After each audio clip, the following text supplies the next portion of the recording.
Okay जी, हमने कल बिल्कुल बेसिक सी चीज़ें पढ़ी थी। चूँकि स्टार्ट है तो स्टार्ट में थोड़ा सा स्लो होंगे, माइट भी एक आध हफ्ता, लेकिन उसके बाद हम थोड़ी सी इसकी पेस भी पकड़ेंगे। मैंने 2-3 चीज़ें बताई थी, बिल्ट इन फंक्शंस क्या होते हैं या कीवर्ड्स क्या होते हैं। बिल्ट इन फंक्शन का मैंने नाम फिलहाल नहीं लिया था। कीवर्ड्स क्या होते हैं और वेरिएबल्स क्या होते हैं, और हमारा डेटा स्टोर करने का कौन सा तरीका है कंप्यूटर में। तो हमने कहा था कि वेरिएबल्स जिस तरह मैथ्स में या वेरिएबल की डेफिनेशन होती है कि is a quantity which is changeable, मुतगय्यर।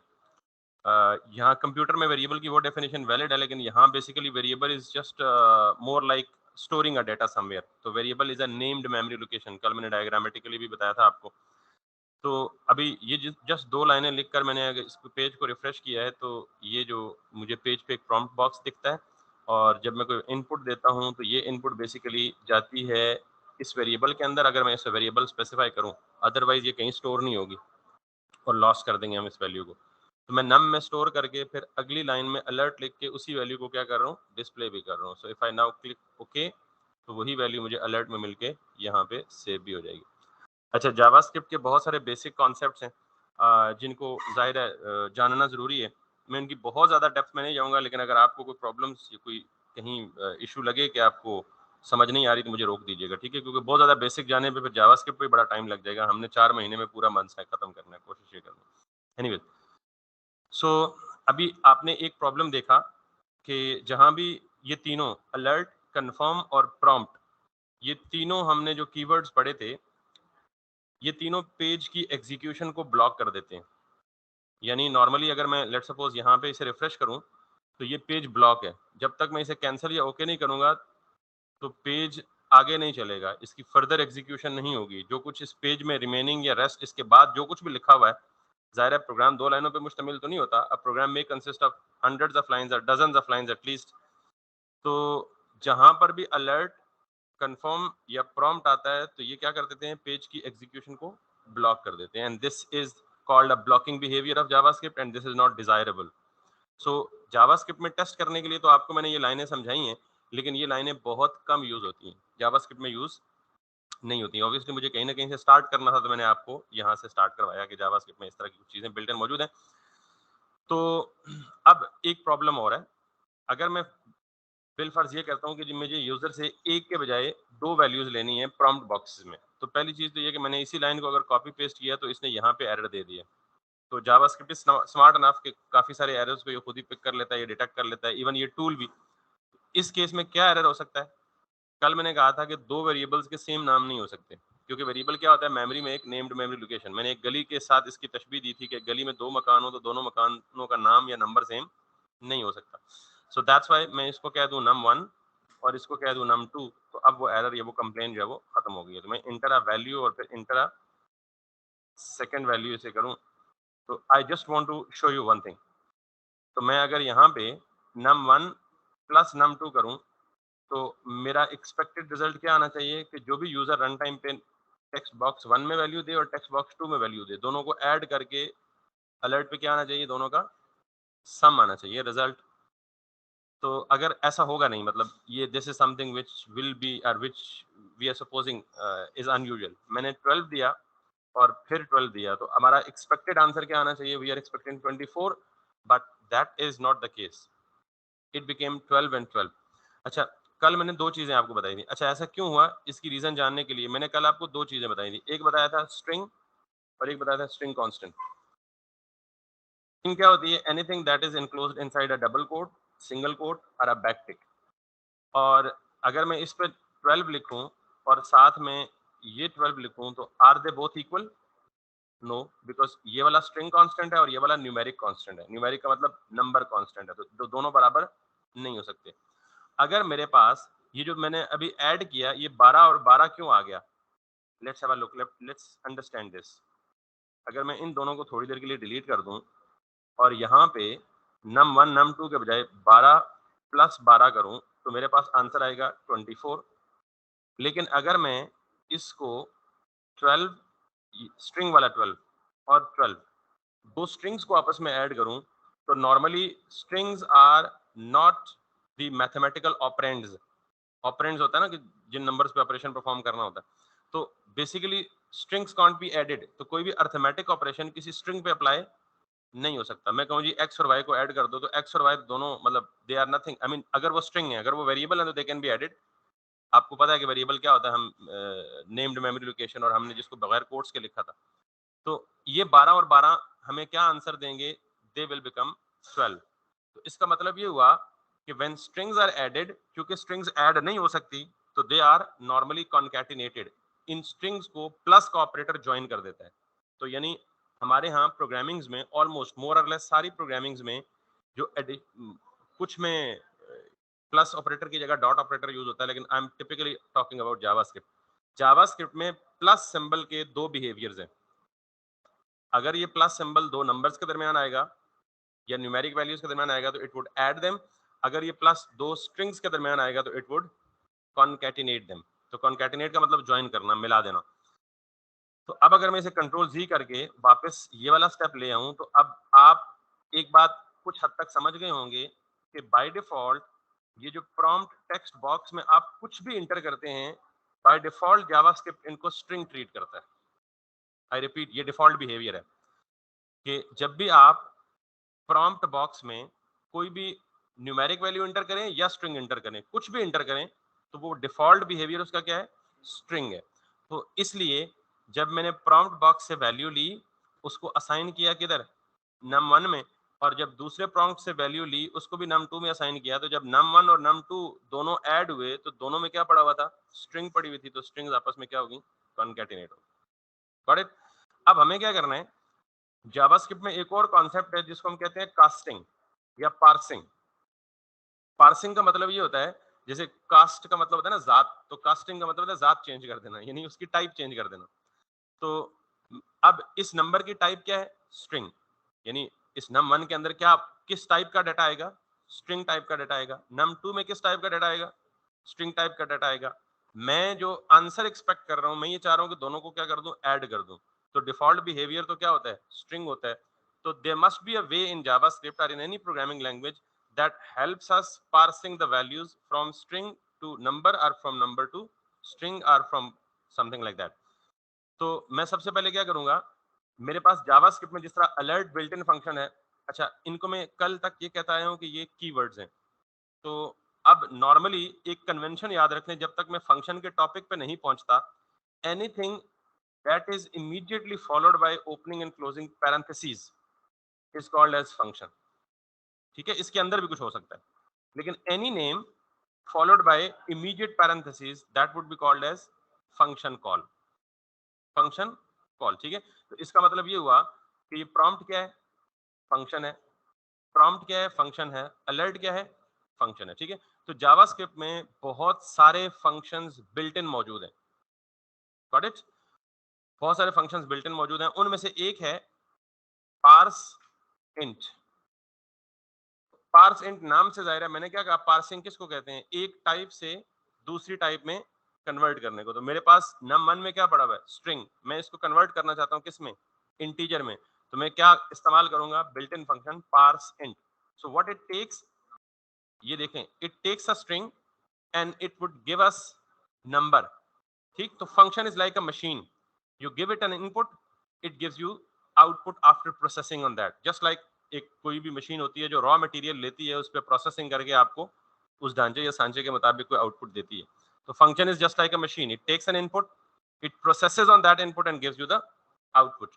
So what I am going to do is, मैंने ये लिखा जी कि num1, sorry it's not, it should not, अच्छा ये केस सेंसिटिविटी का ख्याल रखना है आपने।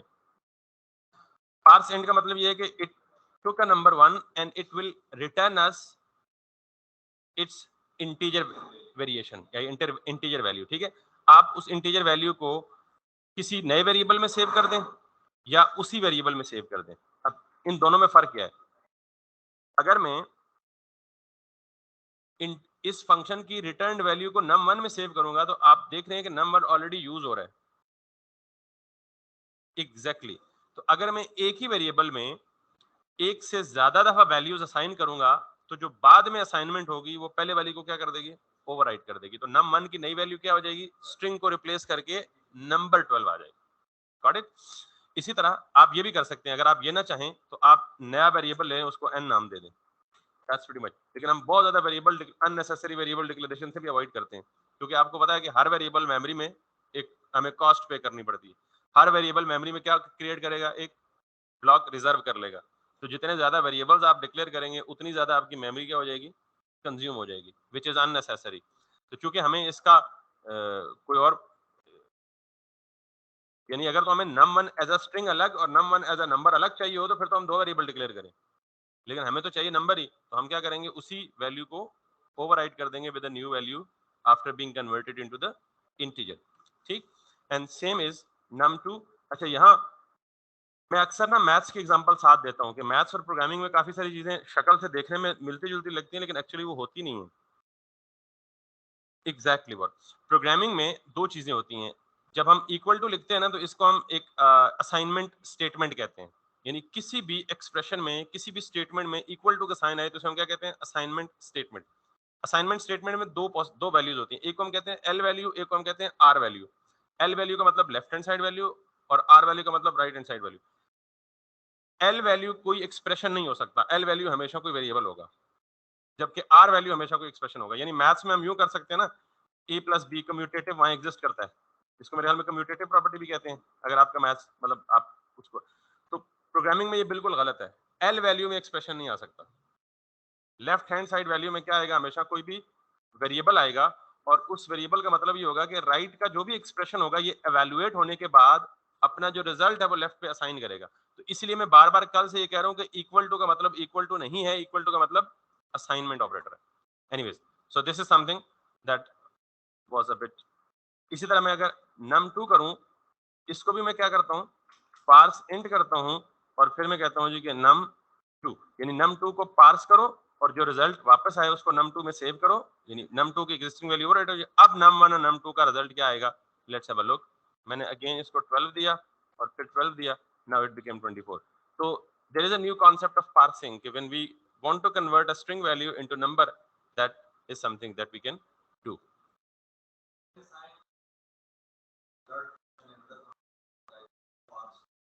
हाँ, एक फंक्शन के अंदर दूसरा फंक्शन, आप ये कहना चाह रहे हैं। अभी हम वही काम करने लगे।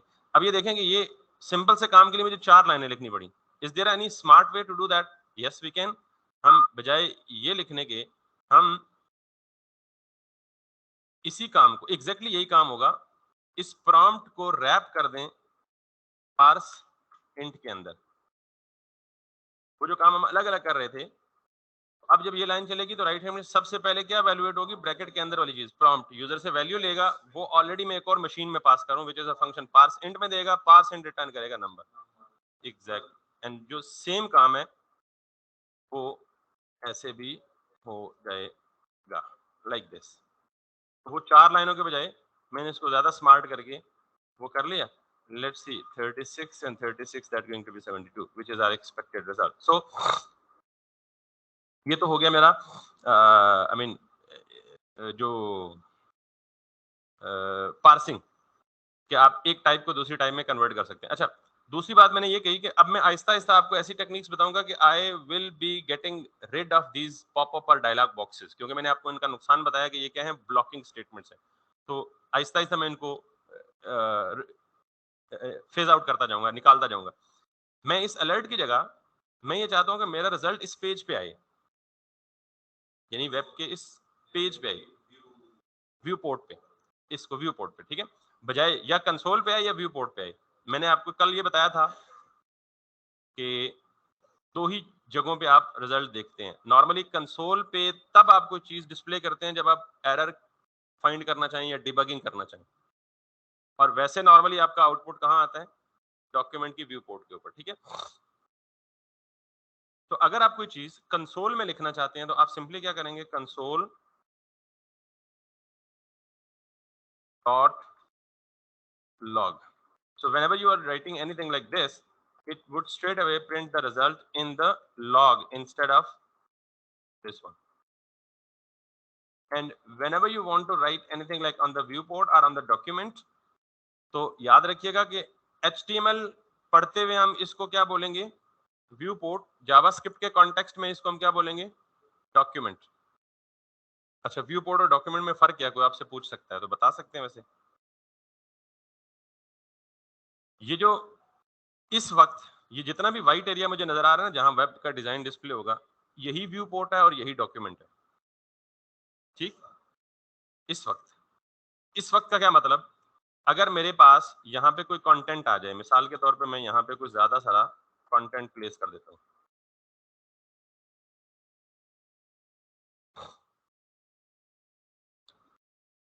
तो अब ये जो करंटली विजिबल एरिया है ये व्यू पोर्ट है और होल डॉक्यूमेंट है ऊपर से। ठीक है, when there is only a very little amount of content in the page, the same is document, the same is, लेकिन जब अब आ गया तो अब ये व्यू पोर्ट है, लेकिन ये पूरा का पूरा ऊपर से नीचे तक क्या है, डॉक्यूमेंट है। जावास्क्रिप्ट के कॉन्टेक्स्ट में हम नॉर्मली इस पूरी चीज को रेफर करने के लिए कौन सा लफ्ज इस्तेमाल करते हैं, डॉक्यूमेंट। Making sense? ओके, अब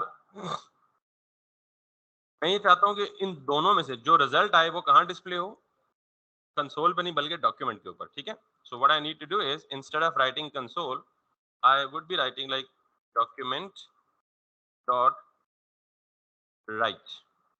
डॉक्यूमेंट डॉट राइट में अगर मैं यहाँ पे कोई भी वैल्यू दूंगा तो जो आंसर आएगा वो मेरा कहाँ पे आएगा, डॉक्यूमेंट पे आएगा।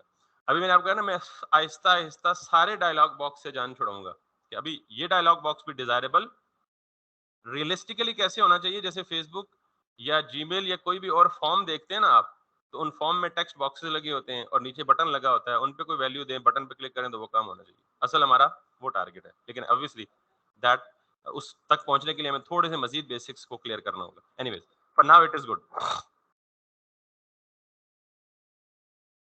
तो बेसिक वेरिएबल्स की समझ आ गई आपको, क्लियर होगी बात।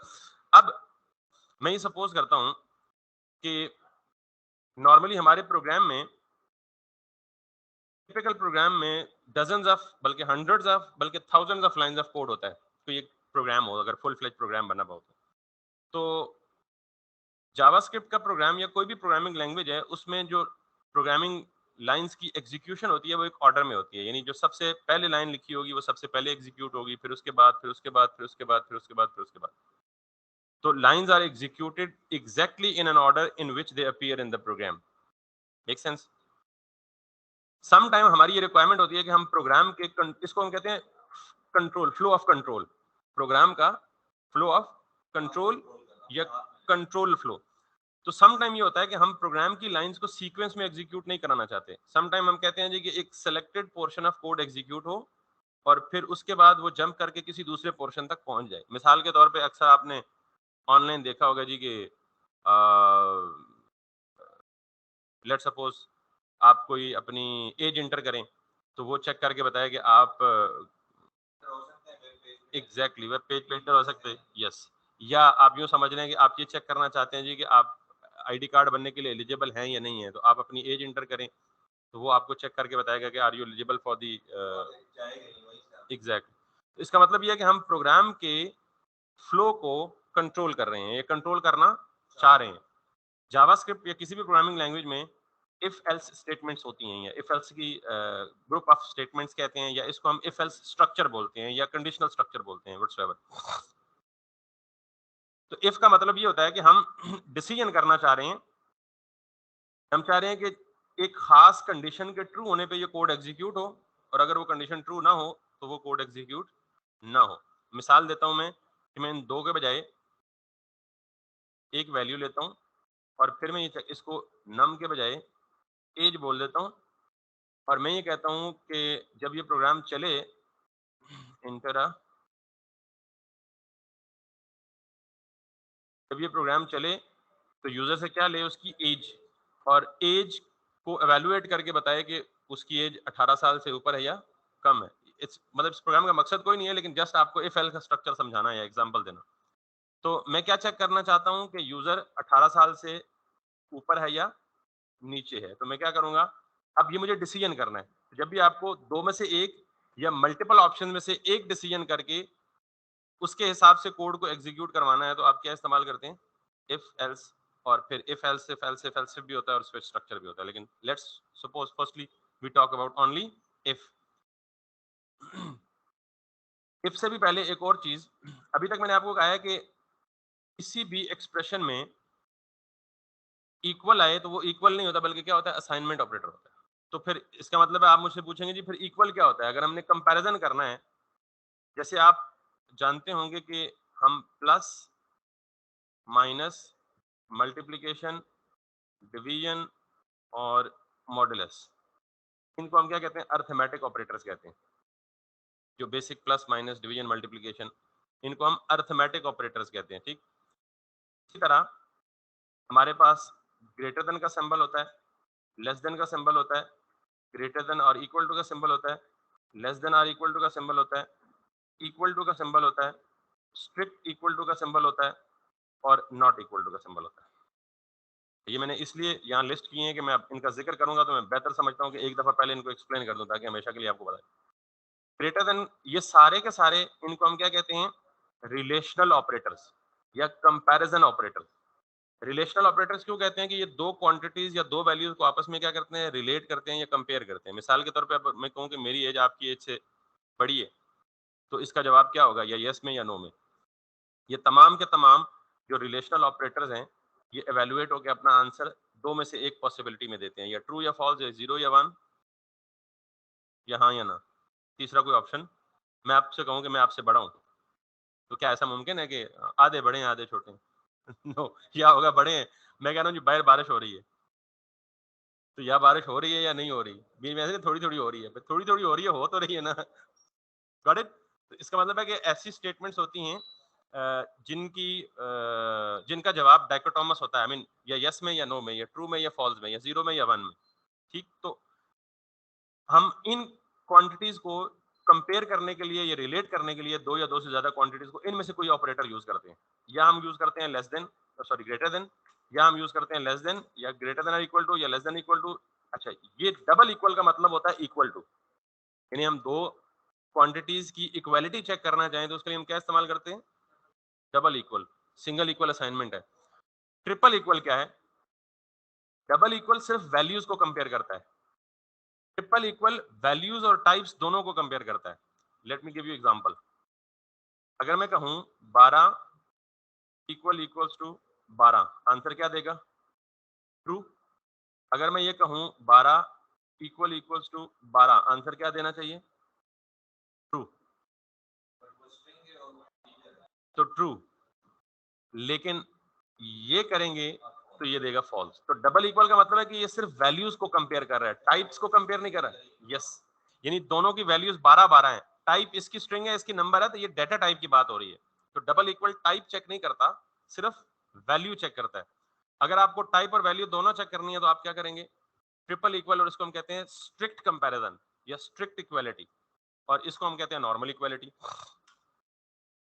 जावास्क्रिप्ट में अक्सर हम ये डबल इक्वल और ट्रिपल इक्वल भी गेम करेंगे। तो यहां तक तो मेरे ख्याल में क्लियर हो गया आपको। नॉट इक्वल टू का मतलब, जैसे दो क्वांटिटीज आपस में नहीं बराबर हैं तो नॉट इक्वल टू के लिए हम एक्सक्लेमेटरी मार्क और इक्वल टू साइन लिखते हैं। मेरी बात, इन सारे ऑपरेशन को, जैसे पहले मैंने कहा ना, प्लस माइनस डिवीजन मल्टीप्लिकेशन, और उनको हम क्या बोलते हैं, अर्थमेटिक ऑपरेटर्स। इनको हम क्या बोलते हैं, रिलेशनल या कंपैरिजन ऑपरेटर्स। अच्छा, इसके बाद एक और टाइप के भी ऑपरेटर्स होते हैं जिनको हम कहते हैं plus plus, minus minus,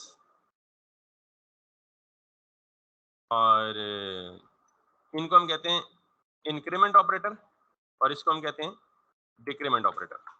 got it. Increment operator क्या करता है, किसी भी वेरिएबल की वैल्यू में एक ऐड कर रहा होता है। डिक्रीमेंट का मतलब क्या होता है, डिक्रीज करना। ठीक, मिसाल के तौर पे अगर मेरे पास एक लेट ए इक्वल्स टू 90 है, ठीक, और मैं ए प्लस प्लस कर दूं और इसके नीचे ए को डिस्प्ले करूं, तो यहाँ ए की वैल्यू क्या हो जाएगी, 91। और अगर मैं ए माइनस माइनस कर दूं तो क्या हो जाएगी, दोबारा 90 हो जाएगी, क्योंकि पहले 90 थी, ए प्लस प्लस हुआ तो 91 हो गई, ए माइनस माइनस हुआ तो फिर 90 होगी। लेकिन अगर ये करूं, ए में 90 है तो ए माइनस माइनस हो जाएगी 89। तो ये दो दफा प्लस का मतलब ये है कि एक इंक्रीमेंट करना, और दो दफा माइनस का मतलब है एक डिक्रीमेंट करना। Make sense. तो इंक्रीमेंट ऑपरेटर, डिक्रीमेंट ऑपरेटर, ये समझ आ गया। अच्छा, ज्यादा करना हो तो उसके लिए बिल्कुल मेंशन करना होगा। मिसाल के तौर पे आप a की वैल्यू है जी 90 और आप इसमें 5 का इंक्रीमेंट करना चाहते हैं, तो फिर आप जाहिर है 5 दफा प्लस तो नहीं लिख सकते, दैट इज नॉट अलाउड, ये तो नहीं कर सकते। तो फिर आपको क्या करना पड़ेगा, a equals to a plus 5। मैंने आपको कहा है कि हमेशा r वैल्यू पहले एवेल्युएट होगी और उसका रिजल्ट l वैल्यू में असाइन होगा। तो r वैल्यू क्या है, एक एक्सप्रेशन है, तो a की एग्जिस्टिंग वैल्यू क्या है 90, 90 प्लस 5, रिजल्टिंग वैल्यू क्या आ जाएगी 95, यहाँ पे वो आ जाएगी। ये आपने पूछ चुके हैं तो मैं नहीं बताना चाह रहा था, लेकिन आपने पूछ लिया तो फिर एक और ऑपरेटर भी देख लें, वो है कंपाउंड ऑपरेटर। कंपाउंड ऑपरेटर क्या होता है कि इसी ऊपर वाली लाइन को लिखने का एक और तरीका है कि a प्लस इक्वल्स टू 5, यानी एग्जैक्ट ये लाइन लिखने का शॉर्टकट तरीका ये भी है। और ये जो प्लस और इक्वल है, इसको हम कहते हैं कंपाउंड ऑपरेटर। दो ऑपरेटर इकट्ठे हो गए, एक असाइनमेंट ऑपरेटर है और एक प्लस यानी अर्थमेटिक ऑपरेटर है, दोनों मिला के क्या बन गए। इसी तरह a minus equal to 5 that is also valid. इसी तरह a multiply equals to 5 that is equally valid. a divide equals to 5 that is also valid. तो ये तमाम के तमाम multiples of 5, divisible by 5, minus of 5, plus of 5, ये सारे के सारे इंक्रीमेंट और डिक्रीमेंट। तो आप कितने ऑपरेटर्स पढ़ चुके हैं, अर्थमेटिक, रिलेशनल या कंपैरिजन और कंपाउंड, इंक्रीमेंट, डिक्रीमेंट। आखिरी टाइप्स रह गई ऑपरेटर की, वो भी पढ़ लेते हैं। हालांकि ऑपरेटर छिड़ गया टॉपिक, तो चले मुका लेते हैं। आखिरी है जी लॉजिकल ऑपरेटर्स हैं, और लॉजिकल ऑपरेटर्स होते हैं आपके एंड और नॉट। वैसे लॉजिकल ऑपरेटर्स अगर आप जाएं तो वो एक्स और नॉट, वो सारा कुछ यहाँ नहीं होता। आई मीन वो बिट वाइज ऑपरेटर में शायद अगर हम पढ़ें कहीं एडवांस तो उनका भी जिक्र होगा, लेकिन ये तीन मोस्ट कॉमन लॉजिक ऑपरेशन है। अच्छा, इनका पर्पस क्या है? पर्पस से पहले इनके लिए, इनको यूज करने के लिए जो सिंबल इस्तेमाल होता है, एंड ऑपरेटर के लिए हम इस्तेमाल करते हैं 2 टाइम एम्परसेंड साइन, और के लिए हम यूज करते हैं 2 टाइम पाइप सिंबल, और नॉट के लिए यूज करते हैं हम एक्सक्लेमेटरी मार्क। अच्छा, ये है क्या एंड और नॉट? मिसाल के तौर पे मैं कहता हूं जी कि 45 इज ग्रेटर देन 12, ये कौन सा एक्सप्रेशन है? आपको पता है ना एक्सप्रेशन क्या होता है? बार बार मैं एक्सप्रेशन एक्सप्रेशन एक्सप्रेशन बोल रहा हूँ मैथ्स की जुबान में, आपको पता होगा, नहीं पता? टर्म क्या होती है? मैथ में देखें, जब आप कोई भी इस तरह की स्टेटमेंट लिखी हुई देखते हैं ना, 65 प्लस 93 माइनस 62, तो ये पूरा का पूरा क्या कहलाता है? एक एक्सप्रेशन कहलाता है। और इस एक्सप्रेशन में कितनी टर्म्स हैं? 1 2 3। Make sense? तो जब भी मैं कहूंगा ना एक्सप्रेशन, तो ये कौन सा एक्सप्रेशन है? अर्थमेटिक एक्सप्रेशन, क्योंकि इसमें कौन से ऑपरेटर्स यूज हुए हैं? अर्थमेटिक। और ये कौन सा एक्सप्रेशन है? रिलेशनल एक्सप्रेशन, क्योंकि इसमें कौन सा ऑपरेटर यूज हुआ है? रिलेशनल ऑपरेटर यूज हुआ है। समझ आई बात? तो एक रिलेशनल एक्सप्रेशन हमें क्या जवाब देता है, ट्रू या फॉल्स? तो इसका जवाब क्या होगा? 45 इज ग्रेटर देन 12, ट्रू ना? तो अगर मैं ये कहूं कि 78 इज लेस देन 100, इसका जवाब क्या होगा? ट्रू होगा। अगर मैं ये कह दूं 78 इज ग्रेटर देन 100, फॉल्स। अब ये एक अलग रिलेशनल एक्सप्रेशन है, ये एक अलग रिलेशनल एक्सप्रेशन है। अगर मैं इन दो रिलेशनल एक्सप्रेशंस को कंबाइन करना चाहूंगा, तो मैं या एंड से कंबाइन करूंगा, या और से कंबाइन करूंगा, या नॉट से। हम नॉर्मली कंबाइन नहीं कर रहे होते, नॉट से ओवरऑल रिजल्ट को निगेट कर रहे होते हैं। ठीक, मिसाल के तौर पे अगर मैं ये कहूं कि, पहले मैं इन दोनों एंड और आर की समझा दूं, फिर नॉट की तरफ आता हूं। तो इसका मतलब ये हुआ कि 45 इज ग्रेटर देन 12, कंडीशन क्या होगी? ट्रू। और 78 इज ग्रेटर देन 100, कंडीशन क्या होगी? फॉल्स। तो एक ट्रू है, एक फॉल्स है, तो ओवरऑल रिजल्ट क्या होगा? फॉल्स होगा। एंड का मतलब ये, अगर बीच में एंड ऑपरेटर होगा तो ओवरऑल इस पूरे एक्सप्रेशन का रिजल्ट तब ट्रू होगा जब ये दोनों केसेस में, बाकी सारे केसेस में ये फॉल्स होगा। तो यानी अगर एक ट्रू है एक फॉल्स है, तो इस केस में क्या आएगा? फॉल्स आएगा। क्यों? क्योंकि ये पहला वाला केस क्या रिटर्न कर रहा है? ट्रू। दूसरा वाला क्या रिटर्न कर रहा है? फॉल्स। तो ओवरऑल एक्सप्रेशन क्या होगा? फॉल्स होगा। क्लियर? अनलाइक दिस, अगर मेरे पास यहां और होता, तो अब ये ट्रू है ये फॉल्स है, तो ओवरऑल आंसर क्या आएगा? यानी ये सिर्फ एक केस में फॉल्स होगा, दूसरे वाले का रिवर्स है। और वो एक कौन सा केस है जब ये भी फॉल्स हो, यानी अगर मैं ये क्यों कर दूं 45 is less than 12, 78 is greater then 100, तो ओवरऑल आंसर क्या होगा? तो इसका सिर्फ यही केस फॉल्स है, बाकी सारे केसेस क्या होते हैं? ट्रू होते हैं। अब आखिरी चीज रह गई है नॉट। मिसाल के तौर पे ये ओवरऑल आंसर क्या देगा मुझे? फॉल्स। अगर मैं इसके शुरू में नॉट लगा दूं तो अब ये क्या बन जाएगा? ट्रू बन जाएगा। तो ये लॉजिकल केसेस हैं कि जब आप दो या दो से ज्यादा रिलेशनल एक्सप्रेशंस को कंबाइन करना चाहो इवैल्यूएट करने के लिए, किसी भी पर्पस के लिए, अभी मैं यूज केसेस बताऊंगा तो आपको फर्दर क्लियर हो जाएगा। तो उस केस में हम क्या इस्तेमाल करते हैं?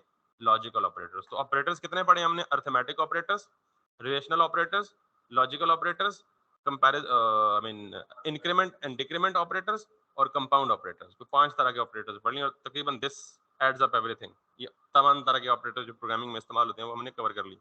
अब इफ कंडीशन शुरू करने से पहले मैं उधर डाइवर्ट क्यों हो गया? क्योंकि इफ के अंदर ये चीज हमें चाहिए, कंडीशंस चाहिए या रिलेशनल एक्सप्रेशंस चाहिए। तो मैं ये चाहता हूं कि अगर मेरे पास इफ एज की value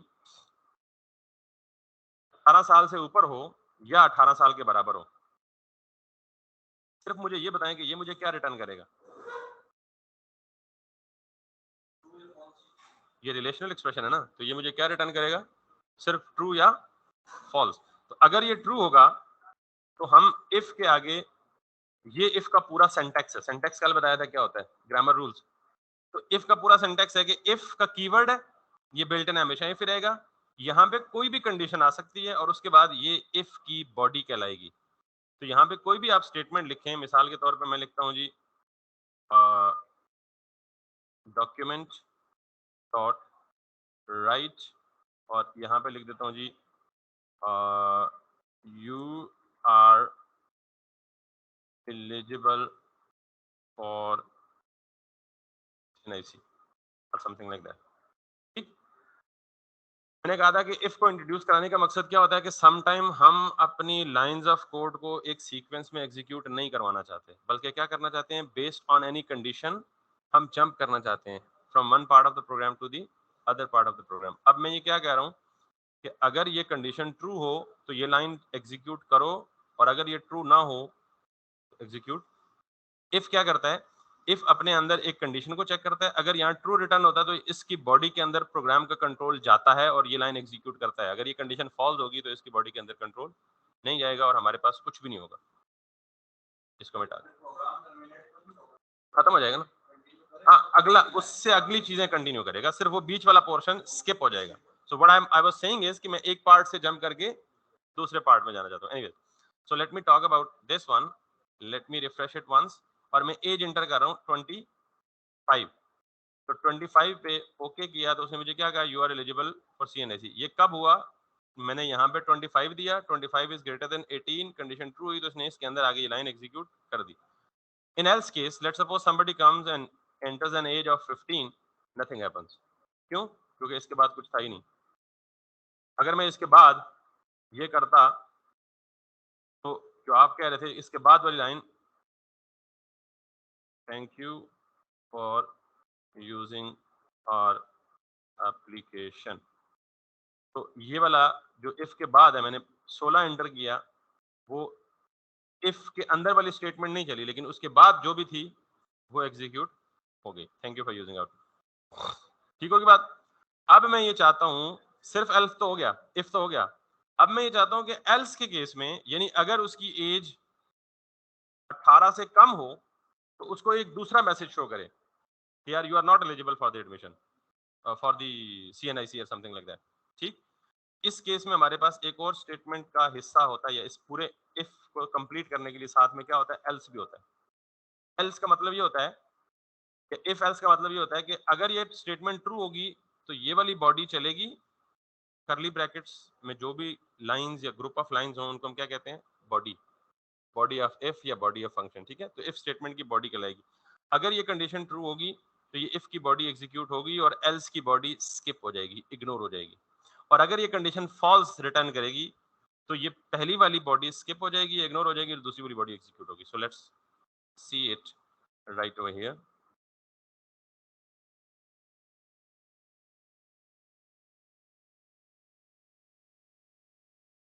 you are not eligible for CNI.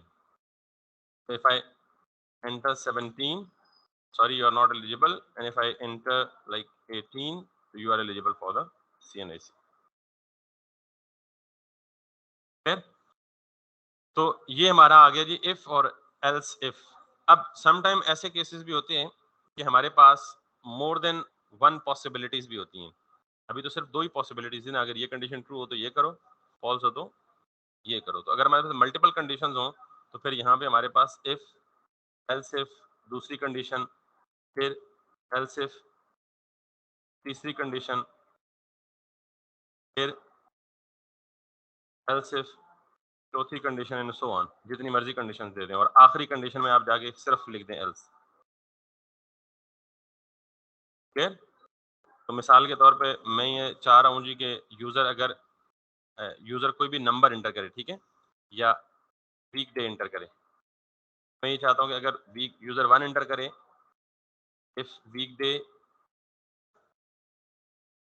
Equals to 1, तो मुझे मैसेज क्या मिले, मंडे.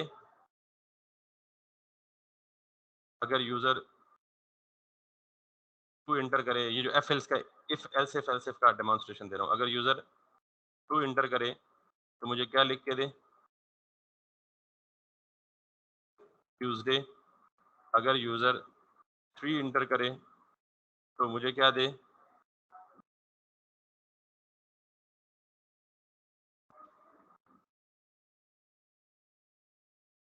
वेंसडे. इसी तरह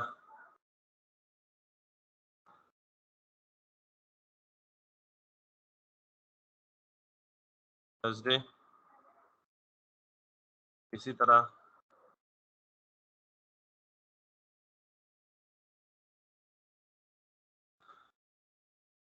फ्राइडे,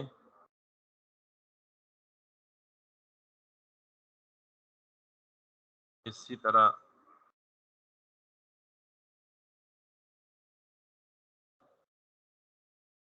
सैटरडे,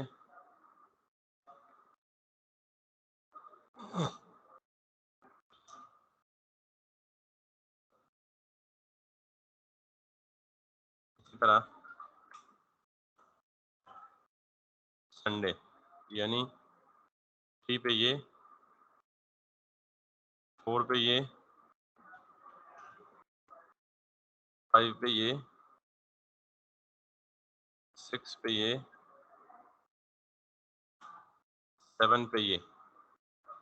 अगर इन सारों के अलावा कोई भी ऑप्शन एंटर करे तो फिर हम क्या कहेंगे जी, the choice is invalid, the user. हम ये चाह रहे हैं कि सिर्फ ये 7 ही दे दे, इसके अलावा इनवैलिड चॉइस. क्लियर? सो यहाँ पे इंटर एज के बजाय हम मैसेज भी कस्टमाइज कर लेते हैं, इंटर वीकडे नंबर 1 to 7. ठीक. सो 1 to 7 में मैंने 6 दिया तो उसने मुझे क्या दे दिया, सैटरडे. अगर मैंने 1 दिया तो क्या दे दिया, मंडे. और अगर मैंने 9 दे दिया तो क्या कह रहा है, invalid choice. Got it? So if else if else if else if else if इस तरह से हम कर सकते हैं. तो ये if else if conditional statement है.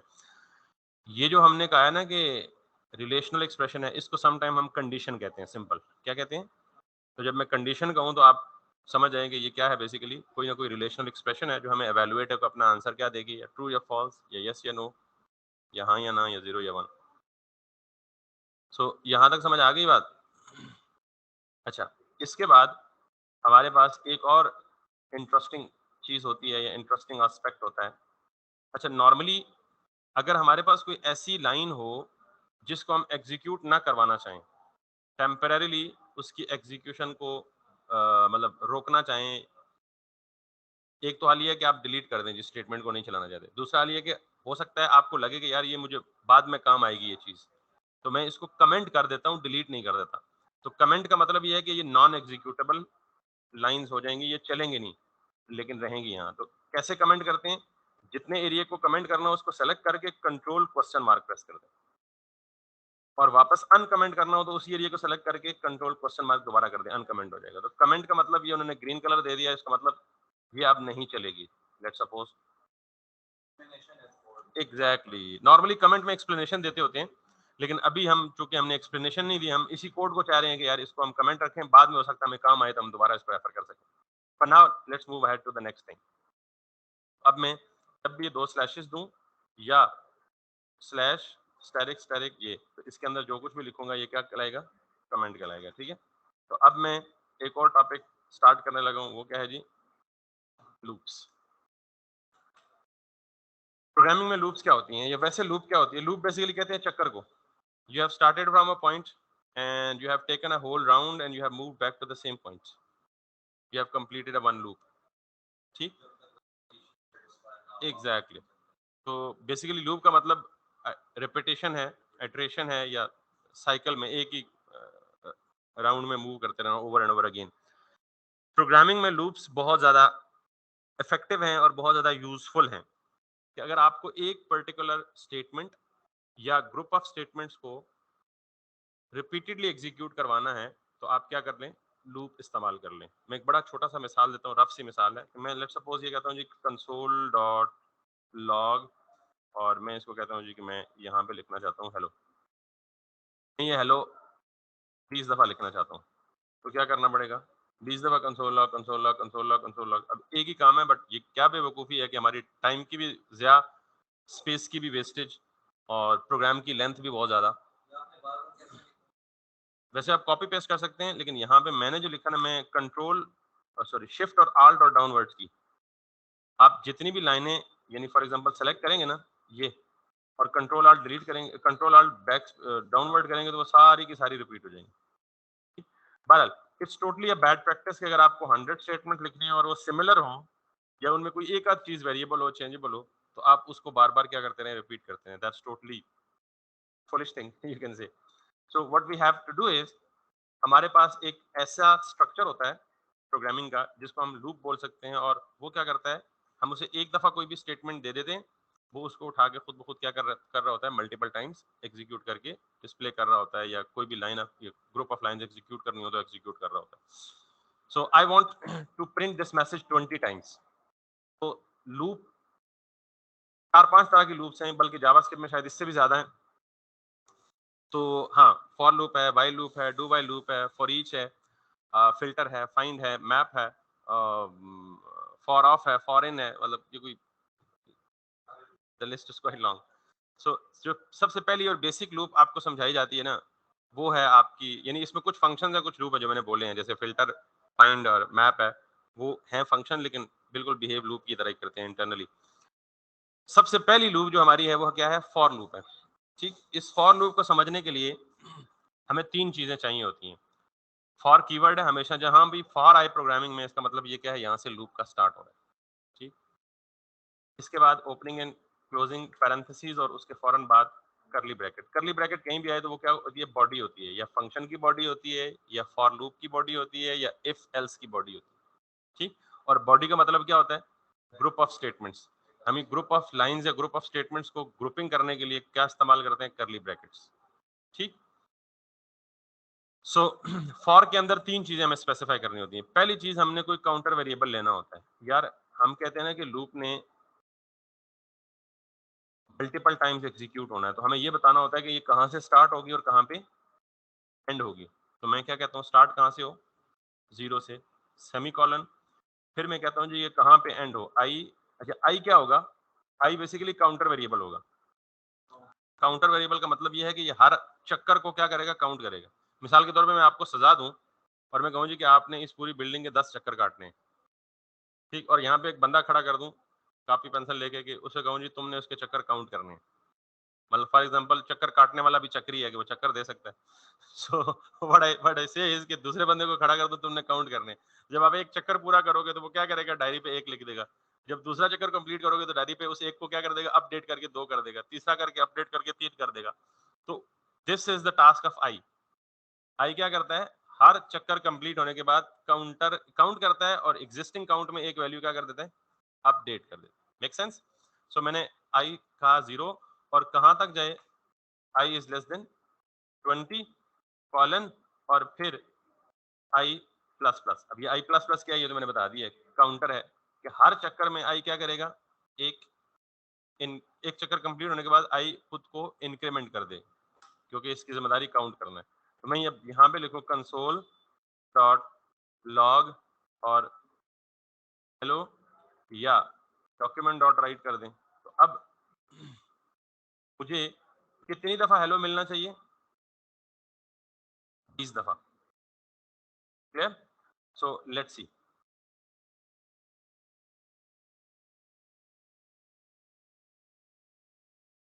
डॉक्यूमेंट लिखा है, डॉक्यूमेंट डॉट राइट लिखना है। तो मुझे कितनी दफा हेलो मिला, 20 दफा हेलो मिला। अब यू कैन सी कि हमें ये 20 दफा लिखना ज्यादा सूटेबल है या ये 20 दफा लिखना ज्यादा सूटेबल है। ऑब्वियसली 3 लाइनों में न सिर्फ ये, अगर मुझे यहाँ 40 दफा लिखना होता तो मुझे ये 10-20 दफा और लाइनें रिपीट करनी पड़ती। यहाँ मुझे क्या करना पड़ेगा, सिर्फ यहाँ पे 40 करना पड़ेगा। मैं इसे लाइन ब्रेक कर देता हूँ ताकि जरा आपको सही से समझ आए। हेलो के बाद बी आर, ठीक। सो बी आर क्या करता है, बेसिकली टैग की फॉर्म में, तो HTML में टैग ब्रेक कर देता है लाइन को। तो लाइन ब्रेक के लिए बी आर टैग इस्तेमाल होता है HTML में, ये सिंपल HTML। तो इसका मतलब ये हुआ कि डॉक्यूमेंट डॉट राइट में आप HTML भी लिख सकते हो। यानी अगर आप हेलो को हेडिंग की फॉर्म में लिखो,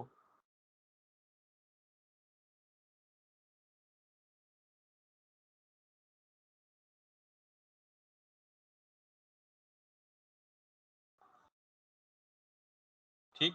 और आपको पता है कि हेडिंग ब्लॉक लेवल एलिमेंट है, जिनको वेब का पता है। तो ब्लॉक लेवल एलिमेंट है तो वो खुद ही लाइन ब्रेक कर लेगी, हमें बी आर मैनुअली देने की जरूरत नहीं, क्योंकि हेडिंग नॉर्मली खुद ब्रेक कर देती है। एनीवेज, तो obviously loop is very effective for the repetitive tasks, उन टास्क्स के लिए जिनको हमें रिपीट करना होता है ओवर एंड ओवर अगेन। तो यहां तक समझ आ गई आपको ऑपरेटर्स क्या होते हैं, इफ एल्स क्या होता है और फॉर लूप क्या होता है अभी तक? अच्छा, ये लेट मी एक्सप्लेन इट। सबसे पहले जब ये चलेगा ना, तो सबसे पहले ये वाला पोर्शन एग्जीक्यूट होगा और ये एग्जीक्यूट होगा only once in one loop. यानी आई में, यानी 0 आई में इनिशियलाइज हो जाएगा। ये असाइनमेंट है ना, तो आई की इनिशियल वैल्यू क्या होगी, 0 होगी। उसके बाद ये यहाँ जाएगा और ये कंडीशन चेक करेगा कि I being 0 is less than 40, condition क्या होगी, ट्रू होगी। ट्रू होने के बाद ये आगे नहीं जाएगा बल्कि बॉडी के अंदर जाएगा और ये एक लाइन प्रिंट कर देगा। पहली एग्जीक्यूशन ये होगी। नेक्स्ट टाइम के लिए ये लेफ्ट साइड से स्टार्ट नहीं करेगा बल्कि हमेशा राइट साइड से स्टार्ट करेगा, राइट साइड से स्टार्ट करेगा। राइट साइड पे एक इंक्रीमेंट करेगा, 0 की वैल्यू अपडेट होके 1 हो जाएगी। फिर ये इधर आएगा, 1 is less than 40, condition true, अंदर आएगा। यानी ये फर्स्ट टाइम के बाद दोबारा असाइनमेंट नहीं होती, ओनली वंस होती है। बाकी हर दफा ये दो ऑपरेटर्स चलेंगे। अगली दफा आएगा 2, 2 इज लेस देन 40, अगली दफा आएगा 3, 4, 5, 6, 7, 8, 9, 10, 49, 39 तक इस केस में।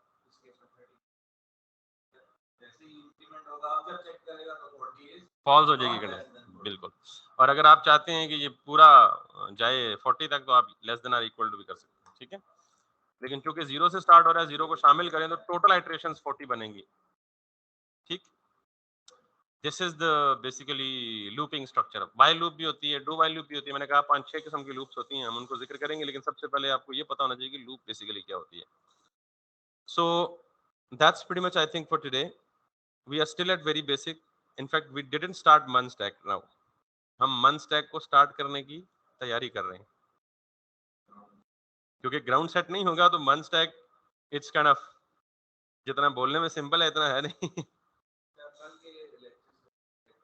जी जी जी, एक मिनट सॉरी, मैं रिकॉर्डिंग ऑफ कर दूं यहाँ तक, क्वेश्चन मतलब क्वेश्चन उसके बाद ले ले, क्योंकि रिकॉर्डिंग जो है ना वो इसकी लेंथ अननेसेसरीली, ओहो उसने मैसेज भी किए हैं कई सारे, शिट माय बैड।